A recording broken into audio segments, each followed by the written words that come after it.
A biological attack or bioterrorism is the intentional release of viruses, bacteria, or other germs that can infect or kill people, livestock, or crops. Bacillus anthracis, the bacteria that cause anthrax, is one of the agents most likely to be used in a biological attack. The terror of today is the potential harm caused by biological pathogens when used maliciously. According to the Centers for Disease Control and Prevention, CDC in the United States, anthrax is the most likely agent to be used in a bioterrorism attack.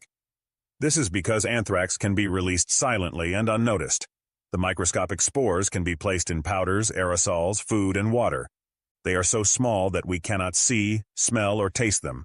Anthrax can also be released into the air from a truck, building, or airplane. This type of attack would spread anthrax spores easily with the wind or on people's clothing, shoes, or objects. Only a small amount of anthrax is needed to infect many people. Anthrax has already been used as a weapon. Anthrax spores are easily found in nature, can be produced in a laboratory, and can persist in the environment. This means a normal day at the park could turn into a nightmare. Inhalation anthrax is the most severe form and can kill quickly if not treated immediately. Anthrax spores can be ingested, inhaled, or enter our bodies through wounds. When we are infected by ingestion or contact, the spores germinate in mucous membranes, damaging these tissues.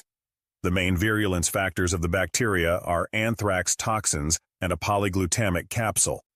This capsule prevents neutrophils from phagocytizing, meaning our immune system can't destroy them.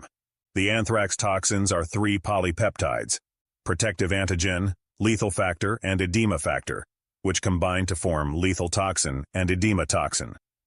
When the spores enter the body, the bacteria activate, reproduce, and produce toxins.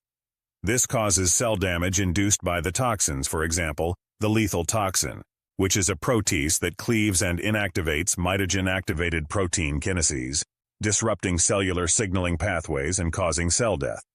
The toxins interfere with immune responses in the early stages of infection and induce vascular collapse in the later stages.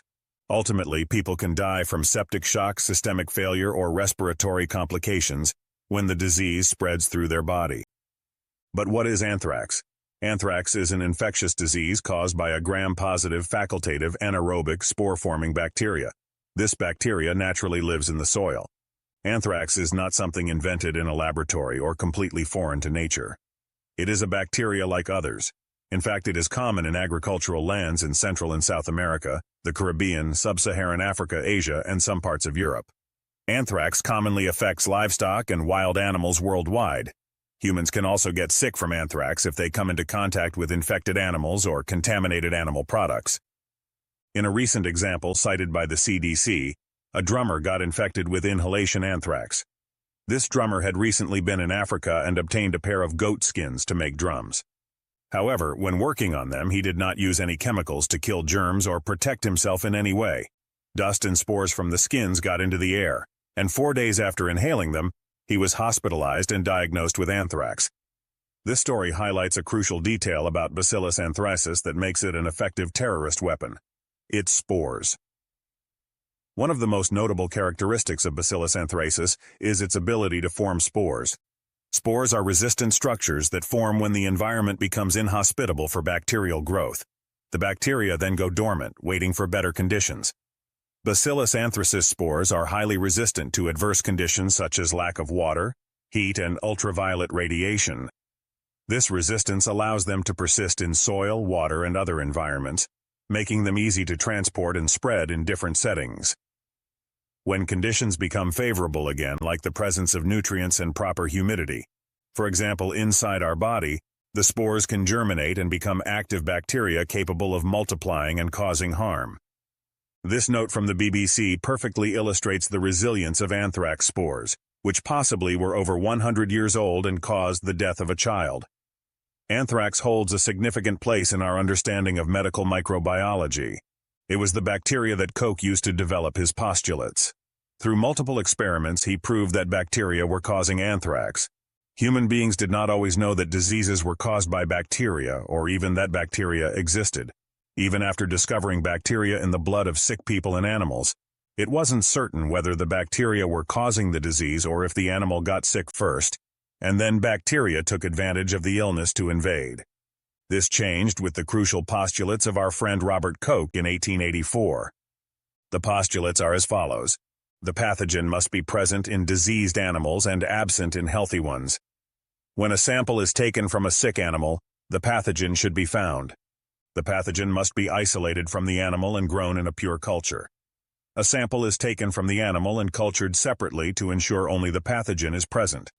The isolated pathogen must cause the same disease when inoculated into a healthy, susceptible organism. The pathogen is used to infect a healthy organism, and if it develops the disease, it confirms the pathogen is the cause. The pathogen must be re-isolated from the experimental animal's lesions and be identical to the original isolate. After the organism becomes sick, the pathogen must be re-isolated to prove the infection. You might think this is obvious. If you take a pathogenic bacteria and infect a mouse, it will get sick. But no, my friends, nothing about this is obvious. Many things we consider obvious today were learned through the work of brilliant minds over the years. Koch worked with concepts proposed by others before him, and today we learn from Koch's concepts and other minds that followed.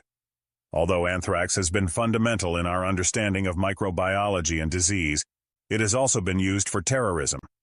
The most notable incident occurred in 2001 in the United States, when anthrax spores were placed in powdered form in letters and sent through the Postal Service.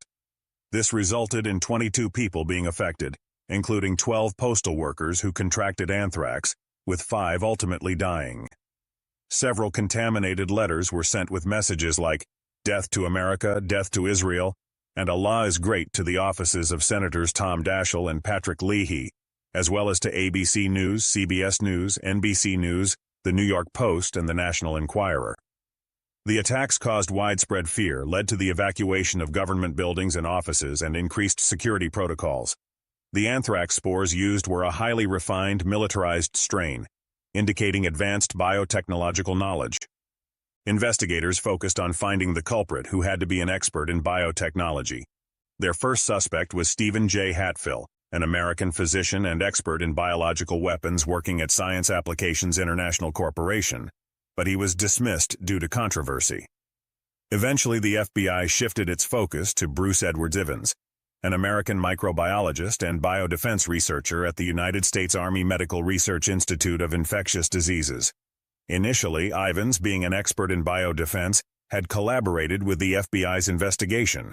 Ivins committed suicide on July 29, 2008, by overdosing on acetaminophen after learning the FBI was going to charge him for the attacks. Days after his death, the FBI declared him the sole culprit, stating that Ivins had presented false anthrax evidence to mislead investigators, could not explain his late-night lab hours at the time of the attacks, attempted to incriminate colleagues, and had vaccinated himself against anthrax in early September 2001.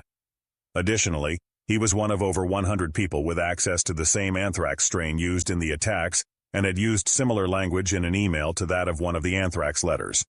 It was also mentioned that Ivins was upset because the anthrax vaccine he had worked on for years was being pulled from the market.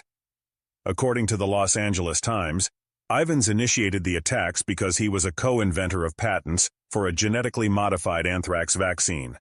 However, this is unlikely, as although his name was on the patent, it was actually owned by the government. Ultimately, no formal charges were ever brought against Ivins for the crime, and no direct evidence of his involvement was discovered.